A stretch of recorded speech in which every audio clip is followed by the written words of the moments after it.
அந்த இளவயதில் ஆற்றங்கரை மணலில் காலடி தடம் பதித்தோம். யாரழித்தார்? நந்தவனக்கரையில் நட்டு வைத்த செடியில் மொட்டுவிட்ட முதற் பூவை யார் பறித்தார்?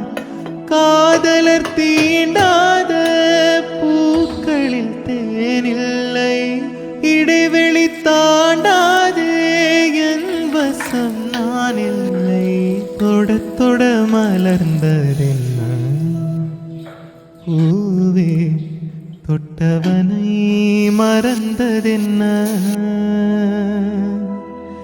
தொட தொட மலர்ந்ததென்ன பூவே, தொட்டவனை மறந்த